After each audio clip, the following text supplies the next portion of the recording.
nakazi nahe masantima wawe bazateye uzi guca afuta emission akora n'umukozi wiwe amabifu nyene abafite abanyanka aranyanka aranyanka rero gwankanyanka nabonye gusaba nyine telefone yambwiye ati ngurazi ikintu kimwe ebana ya emission buke boss yaranse kuyijako ti uzi yaravyanse avyanse ateba abantu nukuri bana byace bina declaration n'ibindi nakazi candagaheba Farias Big Fizzo nambe yarafashwe rya video yayifashwe nka Farias ntiyayifashwe nka Mugani Desire ni Big Fizzo yari yabo kubera kenshi ari no kumutwenzera aririmba urabyumva n'umuririmbyi Big Fizzo yaborewe Messi Mugani Desire yari yaborewe mugere muri Big Fizzo yaborewe nacha byitwaramwe nka Mugani Desire umva koresha umwanya na azari koresha umwanya wewe koresha umwanya ni defana koresha umwanya yego karonda fate nkubishitse yego akidefana koresha umwanya azomutsinda Fizzo urabyumva duhuye n'umu agent umu officier juridique nyene ujya bajya baraba mu magistrat cyangwa umuki atahura monde artistique turimwo yego koresha umwanya aramutsinda bona shaka je nka je nangwaye no bigira ko je nifitiye message ya Fizzo yavuga ati uramvuga uko ushaka ntushiremo gusa umuryango wanje je ndayifitiye ngayo message epi jewe ndavye video mbona atari ibintu vyataje ya commentaire zakoresha umwanya zandahiro ziwe ngwaraborewe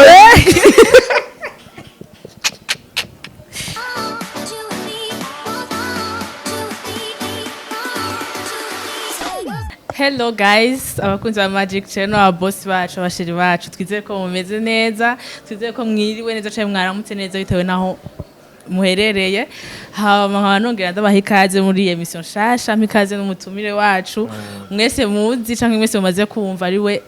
Simbizi wa Semavumba. Karibu. Zambu sana. Umeze neza? Uraberewe. Merci na uraberewe.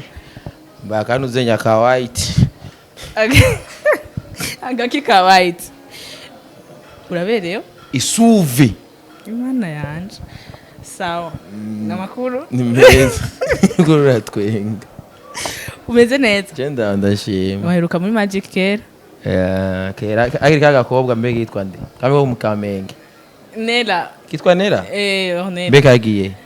Nera sha ari mu bintu byinshi. Cyaba baragateye inda. Oya ntanda bamuteye. Kubera abakobwa benshi bazi muri bino bintu birangira babateye inda bagaca bivamwo kabaderisya benshi. Simbizi Bujumbura habona gute muri iyi minsi harashusha sha turiko tunywa umuti urura mugato kawunywa to oya umuti nturura nshaka tuvugane ukuntu Simbizi mperuka kubona interview yawe wakoranye na Landry uvuga yuko Ozi yirukanye abakozi muri Silent ntiyabirukanye habwo n'umukozi yahevye akazi kubera ikiganiro twaye twakoranye donc yahevye akazi kubera ikiganiro mwe mwakoranye yego ico kiganiro catumye aheba akazi cari ikiganiro mwavuzemwo ibintu bimeze gute ku buryo cotuma aheba akazi canke hari izindi mpamvu yahevye atumye aheba akazi no entertainment yacu harimwe abantu batari seriye bayirimo tamenya guha agaciro umwanya urabyumva wafite umupeti impamvu yasituye akazi ni kubera wewe yafashe umwanya ko ndibuka uwo munsi bwadukwane emission twari twayipanze 14h twari gukora 14 ko emission yategeza guca ko ari mercredi hama jewe nari mfise mediator nari navyibagiye ndamuhaye programme ntabizi ko mfise ikiganiro kuno ndambwira ati wanashaka bukeye bwawo nari mfise emission muri RFM ndamubwira ati nta kuntu basuye emission twayikora mercredi ko nsanzwe mfise programme muri RFM ati kwera ibintu by'ibitoro biragoye hamwe no vino iyomba nkazi wabonye iyomba wabonye ariko mbu iyomba nkagenda hariya kuri RFM hariya kuri Tanganya hariya sore nve bikorera ngashaka nsubirayo kandi bukeye numva yuko noba ndiko ndakora nabi ati mugabo ko ejo mfite programme kuri RFM na kuntu saa 3 noba nashitse ngazwe ko iyo emission hama programme ya RFM nabone nkayijamwo ebana umupeta arambwiye ati ntivyo kunda twofuma tuyikora mwijoro ati kweri iyo emission namaze kuyi programme kandi ija ko mercredi sawa cyambwiye ati okay rero je mfise emission muri PJ Classic ku mugoroba divyo nza kuvayo emission pije itangura 17h 18h mvuyeyo direct chamanuka muri salon vibe abariho dukorera c'est-à-dire yiri umunsi wose andindiri kwewe ari professional nakazi kiwe warazi umuntu umwe amaze guhana programme niyo nyene utegeza kuyubahiriza naje navuga ati kubera nzi neze ko emission egite ko rero aramubwiye ati ninaza ndaza no kugufasha kuyimonta fuma ndayikumontera namba ruko bimeze basi mini kubera numva nabona yuko bitari gukunda yuko mvayo nafise n'izindi programme mu gatondo cyo tuyikora rero ku mugoroba turakora emission arambaza ibintu ni ibibazo bya TikTok nta n'ibintu byambaza byawozi n'ibiki n'ibikyo ya so emission tuyihejeje mbona indwi miraheze zibiri chere sindanakubatse eka nabonye gusa wengena telefone yambwira ati ngurazi ikintu kimwe ebana ya emission buke boss yaranse kuyijako uzi yaravyanse avyanse atebana nukuri bana byace bina declaration n'ibindi nakazi candagaheba bisigura iki ino entertainment turi mu byo tubaseriye niyo mpamvu mbona ibintu byacu bitavaza niyo muzo sanga umukobwa aje muri ino game kavuga ati ibintu ntibiri seriye urashobora kuba urara nk'ubu kuri umukobwa mwiza ukora bino bintu ejo ejo hari umuhungu ashobora gukubona ngaho mu diaspora nk'agagukundi cyambere azokora azobanza kuguhebesha ibi niko uzora abakobwa benshi bari benshi akuri iyi micro imaze gukora ko abakobwa benshi baraje bamwe baratewe inda abandi barabiheba urabyo kubera iki uzokora ikiganiro n'umuntu ufite nta ethique dukoresha sivyo nta dukora ibintu bitari sérieux dumwe urabyo nta kuntu ushobora gukora ikiganiro ntugiposte kugira tube sérieux rero muri kano kazi dukora tuje tumenya ku respecta programme sivyo kandi dukoresha n'akaranga mutima nkawozi kuba yarabwiye umukozi wiwe afuta ikiganiro kandi banagipostinge aba bakoresheje amaranga mutima yiwe ndetse turengera amaranga mutima amasantima yacu tutayaza kuyavanga mu kazi akazi kaba kazi hami byacu namba batumenye dukufata micro tufata akarero bakumenye ufata micro uri umesha makuru ibindi bintu ntibicere byo biza biguza kugutesha kijya kintu akazi kawe naka abo bantu bose baguha amadiri nibiki bakumenye kubera iki banza kwanza uhereza agaciro kwanza ivyo pese tuno munsi ushobora kuba araronse umugabo afite amafaranga cyangwa aronse umugore afite amafaranga akubesha umugabo wibuke yuko iyi micro niyo Natasha ko atarigera heba umuziki Natasha ntiyari gushobora guca yipoeshereza kiraramira ati mugabo umuziki agumagira iki akuma ukora Fizzo ko ataraheba umuziki urabyo nuko rero uze tumenya ati iyo ikintu cyakugejeje ahantu runaka urabyumva ifopa yuko uca ucibagira ugomba kugitera akagere kubera ejo hagiye urushobora kuhava ugaje usubira kandi yandi nyine ya nuko bizabimera wavuze ngo tuze turinda kuvanga amasentiment hamwe n'akazi nahe amasentiment wawe bazateye uzi guca afuta emission akora n'umukozi wiwe amabifu nyene abafite abanyanka aranyanka rero gwankanyanka egaye wewe unyanka dufate nko par exemple uri umukozi wa Magic sivyo wewe ushobora kubona yuko jewe hari ikintu nje kuvugira ngaha sivyo wewe ariko ari wewe gati sema vumba nk'ubu no mutumira aha byo bavyiza mu bisanga boss wawe je waranyanga dufitanye ibyo dupfa bidawanye nakazi yego sivyo mu bisanzwe professionnellement urabirengera urabirengera ibyo ugakora akazi kawe je bita kuba umunyamwuga bijya muwa mupfani ya parse nibihwanye nakazi kawe uravyumva niyo mpamvu umuntu nawe mupfiki uzorabe nko mu muryango ko turi famille murashobora kuba mudafise ivyo muhuriza ko naka mugabo hageze ku nyungu z'umuryango mwese muricarana urabona urutsinze kurabona famille ufate hageze nk'ubugeni nka mariage cyangwa ugasanga mu muryango birashitse murabuza umuntu bose babe bahuza badahuza usanga bose bicaye hamwe urabyumva muricarana daburi sukama inofa yuko bijya muwa mupfa muca muza kuvyereka abantu iyo ni faiblesse niho baca barongera ahantu abantu baza kugufata urazi yuko no mu kudetruiza umuntu barafatira kuri ya faiblesse en fait iyo ufashe amasantima yawe ukaza kuyashira muri professionnalisme iga ni faiblesse hajya umuntu akene no kudetruiza arashobora guca muri iyo faiblesse nyene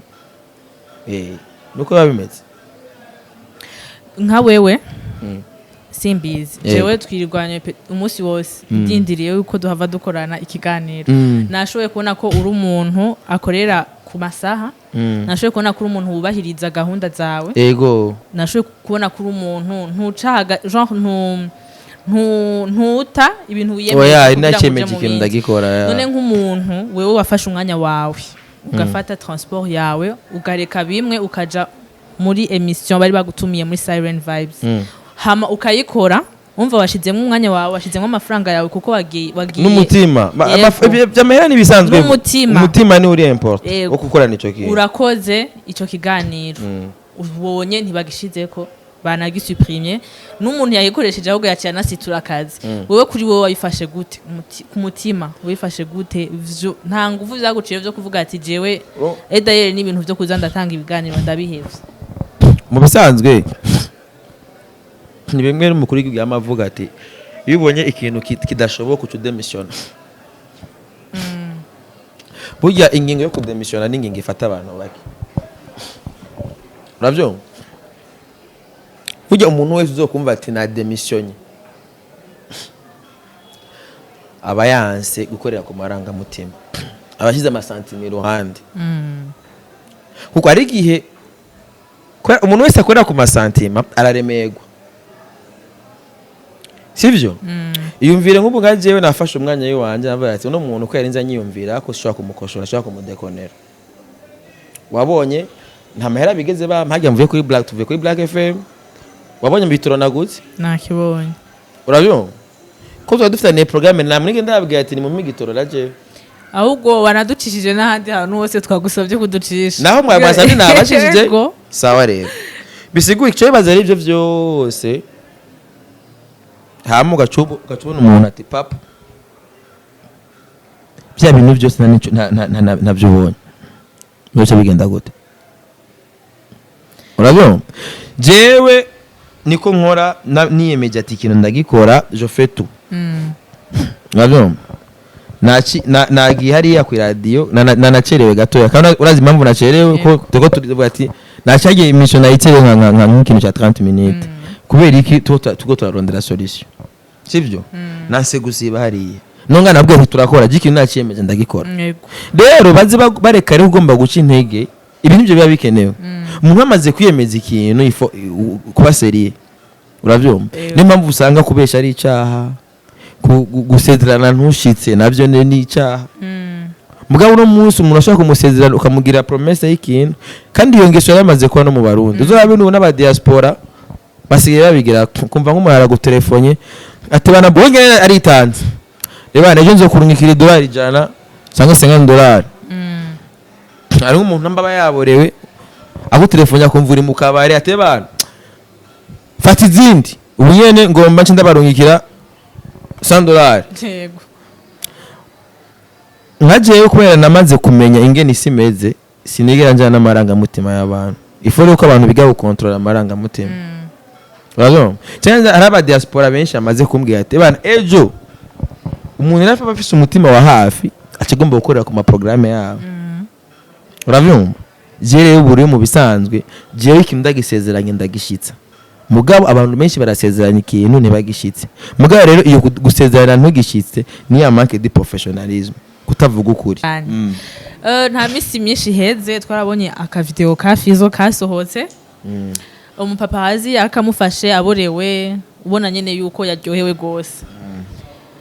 muga ugiye kuraba kuri Facebook ama commentaire yo kuri yo video urabona hari abantu bamwe barabishimye abandi baravyanse ngivyo bintu ntibibaho ni gute wofata Fizzo umusitari nk'uya akomeye gose ukamufata video ari muri yo situation abandi bakavuga ati ni ibintu bisanzwe no hanze abastari barabafata ama video ama buzz bari mu bintu bitandukanye bibi binarutivyo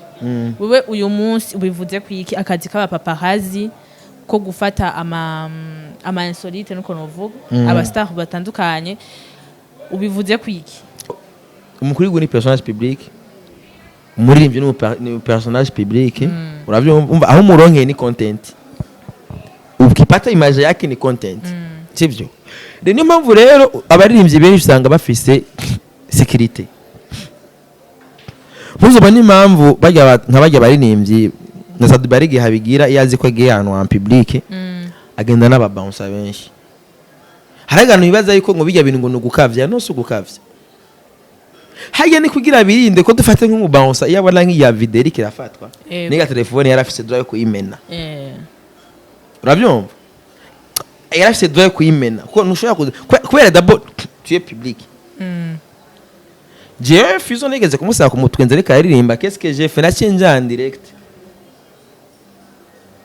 urabyumva ni content ni personnalité publique ico kimwe bakitegeza kugitabura ni umaze kuba personnalité publique menya yuko uri content ku muntu ni wowe utegerezwa rero kwaranja ingene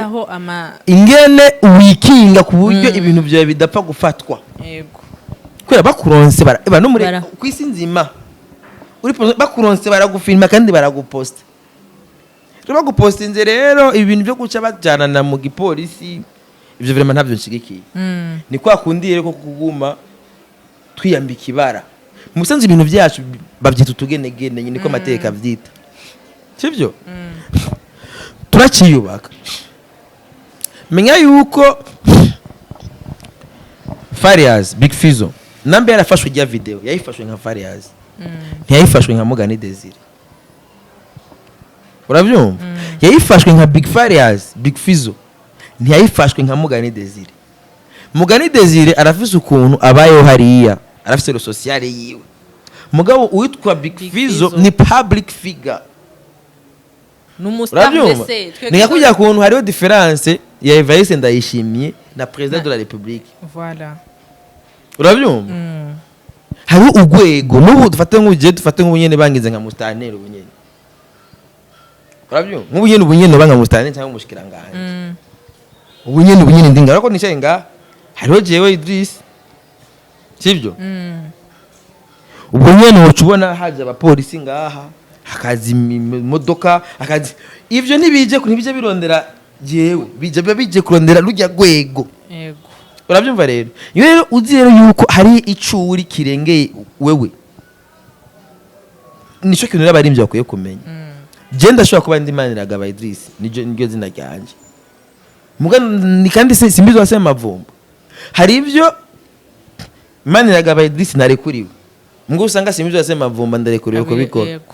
nk'akazi kiwanje uravyumva hari ibintu ushobora gupostinga kuri page yiwanje dufate ntashobora gupostinga kuri account yiwanje kwera kuri page yiwanje mba ndi gukatsa kandi akazi kiwanje hagatahurwa uravyumva rero namba Big Fizzo yaragiye akaboregwa sivyo ni Big Fizzo yari yabo kubera kenshi ari no kumutwenzera aririmba uravyumva ni muririmbyi Big Fizzo yaborewe Messi Mugani Desire yari yaborewe mugere yari muririmbyi Big Fizzo yaborewe nacha byitwaramwe nka Mugani Desire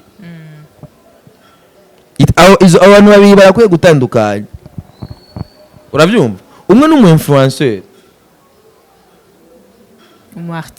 artiste n'umuntu ategeza kwigisha abandi kandi amenye neza yuko umu artiste agahurira n'abandi ubuzima bwiwe turabusangiye n'ubundi kandi twese nawe kuramuvuga kubera uri umva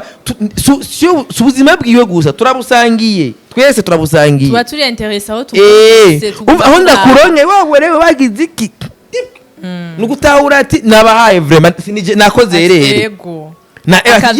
mana ndagowa ahubwo gatahura ni yego se rero ni cyo tugakore muri ya maranga mutima ya masantime hari gusanga rero Mugani Desire yakoresheje amasantime umva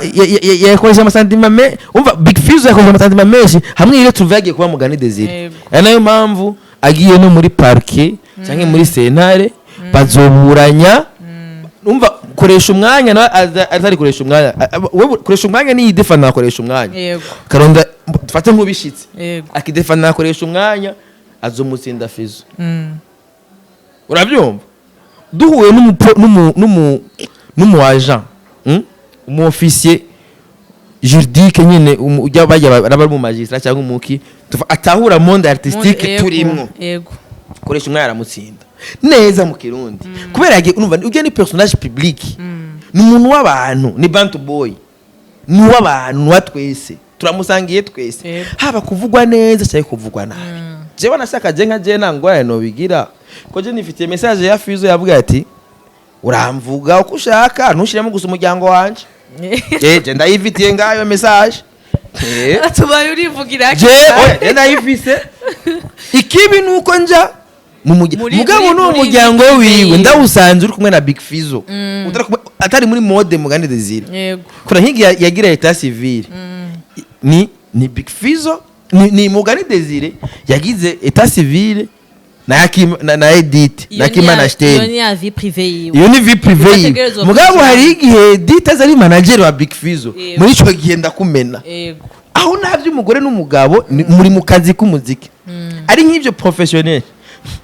c'est bon mugabo ari ibintu biri private arafise nawe ne vie privée yiwe utashobora kuvogera mugabo vie professionnel ni ya twese turayisangiye twese iya sohotse asohoka nka Fizzo nk'umustar asohotse bivana na hasohokeye hari nanda sohoka nka mugani Desire none nk'ubu dufate nko habaye inama y'umuryango je ndibuka umunsi twarigeze kumuvumbura Farias c'était en 2017 yari muri mode mugani Desire yaragiye mu rubanza go kuganduka twara muri India yaruvamo hamashaza rero abafariyazi rero turakora akazi urabyumva umuntu ushobora kumusanga ari tugenda na personality menshi kora Big Fizzo ni entreprise ni brand ni entreprise muga muri iyo entreprise rimwe na mugani Desire uko bigenda kose muga rero ukuraba rero amaranga mutima santima za mugani zibe nyinshi gusumba ko twebwe muri entertainment turaba Big Fizzo mugani Desire niwe na leta mugabo twebwe ni Big Fizzo niyo mpamvu rero mugani Desire abangamiwe ashobora kwikora kuri leta mugabo rero twebwe video ya Silk yari ya Big Fizzo yaborewe ni yari ya mugani ivyo rero turakwiye kumenya gutandukanya mugani Desire na Big Fizzo mugani Desire yaborewe canke yagize ikarafise vie privée yiwe iyo nayo ibera hari ya mu rugo nibera hari ya kumukabari kumutwenzi kwa shetani oya haga umuntu wese abari hajya bari muri monde yise muri monde y'umwuka bazotawuri umuntu ari kumutwenza muri monde y'umwuka yego haga n'umuntu yofera kumutwenzi ni direct kuja mu ijuru umva ubwira ikintu kimwe kumutwenzi umusheri wawe ukazokumva ari kumutwenzi ukumva yatashe saa 9 azogutera amakenga kumutwenzi ntanzo hava bukeye kandi uhavutaha nta cyana kimwe gikorerwa muri kijya kibanda ceranda kwera mu ijuru bavuga yuko uzoba turyohewe tuzovyina zogira iki rero ahantu wasanga ni kandi ikintu nabonye ku mutwe nturanga n'umwanya wo gutongotsa abari busy n'umuziki kwene mu ijuru bizo bimeze amarayika bazoba ari indirimbo gusa kuyanyene nta hopiriyo hari ukeneye kubona ijuru urapimuka je ku mutwenzi ukaraba atamwe ijuru bizo bimeze uko ukora nyine uko abantu ntibari ku isi oya babibereye muri monde yabo ebana y'umunezero uravyo kandi uzura udekonye bashaka gusohora ubona ko na Fizzo yadekonye yagiye cyarasohora musohora cyasohoka yego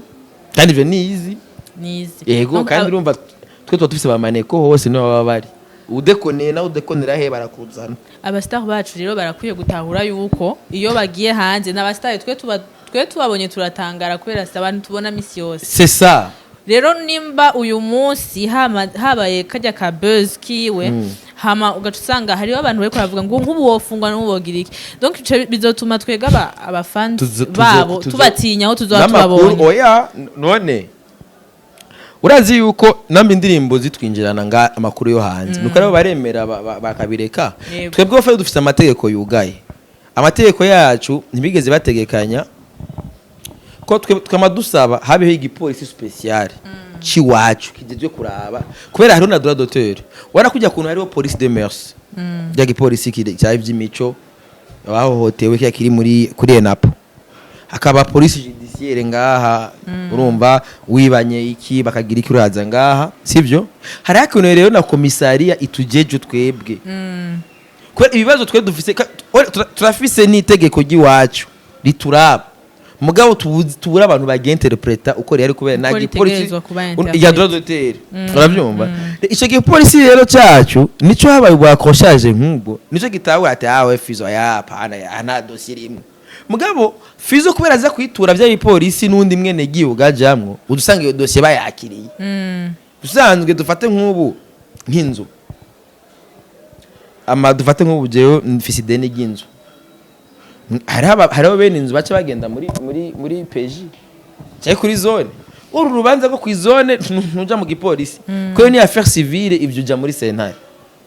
abajije nabo barafise amategeko yavuga ati okay uheranye inzu yo bigeze uko bigenda uko nuko ni nkuko n'abasoda bafise amategeko abagize igisoda cyabo professional auditora militaire uravyumva barafise auditora militaire rero n'abanyamuziki rero kubera dufise utwo tuntu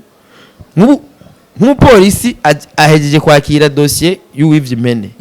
amategeko ari clair sawa baciye batora jewe Semavumba bamuntu bamwe asimbizwa Semavumba na postinze Mugani Desire par exemple haza kuburana ngeze muri senare rya Semavumba kwanza muri gipolisi baca yabanza kuri inkurako kuba ijambo cyambwiye ati zana karanga muntu yawe witwande abavyeyi bawe ncamva d'abord kwanza ngaho uranyishe kubera nabipostinze nka Semavumba sinabipostinze nk'izina ryanje yego urabyumva bisaba rero igipolisi ishobora gutahura ati aba identité wabikoze ninde ariko yabikoreye iki eske ya posting ni Idrisi cyangwa ni Semavumba kubera mukumburanya baza kumburanya nka Idrisi bamburanije nka Idrisi direct ngaho ingene mbafite icyaha 300%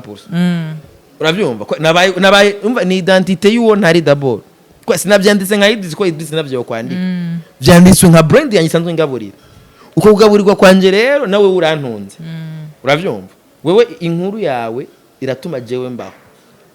uravyumva rero abartiste bacu barakwiye kwanza gutaha bagasoma n'amategeko bakamenya ati none twebwe amategeko y'u Burundi atuvuga ko iki usanze amategeko watanakimwa kuvugako baca bifashisha amategeko yegereye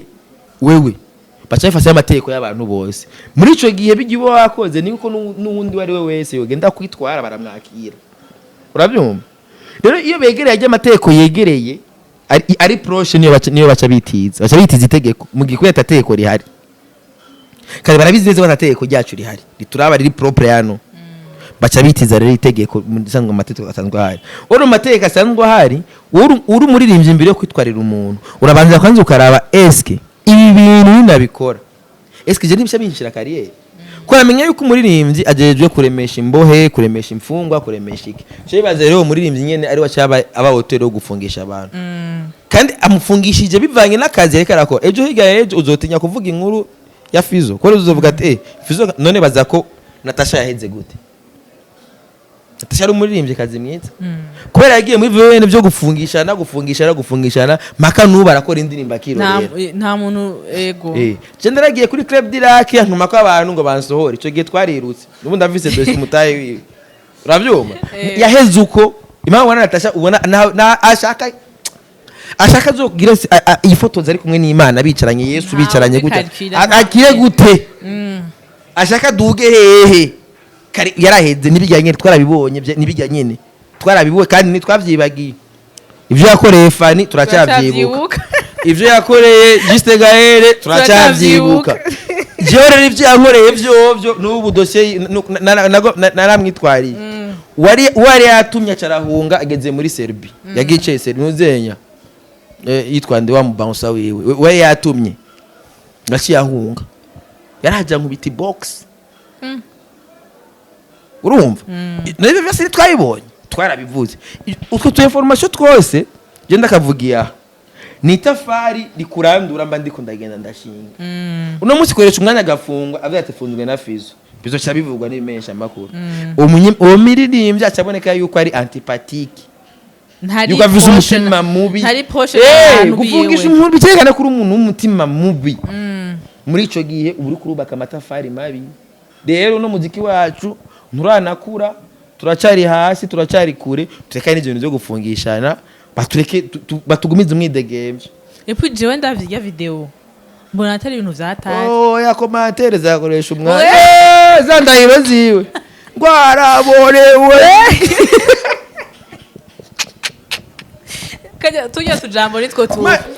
video nari tujya koresha umwanya ino game zakoresha umwanya ntibiweze kandi oya none koresha umwanya natakuvuga ega nkubu bamudestabilize koresha umwanya jisho na yaciye yumva shitsi intege none gasha yakisire kandi twe turyoheye kakanu kawe ntiwaryoheye je nararyoheye navyo ati gahundi baraborerwa bikameruka bana ni utuntu dushasha tugera turamenya ko tuyatwara iyo video sibaza ko ariyo yarashavuje Fizzo hantuka nibaza ko ari tujya arashushe ikiganiro bana agaca bona nanzijya commentaire nibara Yesu naho karirimbo rero DJ yaciye yavuze sunda beke barasunda gatamba ari bongo ari bongo yego reka tugeza merci beaucoup nagende ikibazo wari wateguye oya nakindi vyaheze ari byo ushaka kumbaza wewe nibazo gutera inda bande ko yadukurikirana oya reka hano iyo ntebe imaze guca ko abakobwa Minushe Bera inde abakobwa bashika ku 8 namaze kwicara ariko nta numwe baratera inda sawa ntano bakunzi ba Magic TV turabakunda cyane bakunzi ba Magic TV mwakoze cyane kudukurikirana twizere ko ikiganiro cabaryoheye kandi hari n'ibindi bandanya biza nico gituma twasaba kugira subscribe mugire ama like menshi mu comment mu partage hama nkaba nibage no guhikaza ababone bacu bashasha kaze kandi turabakunda bisous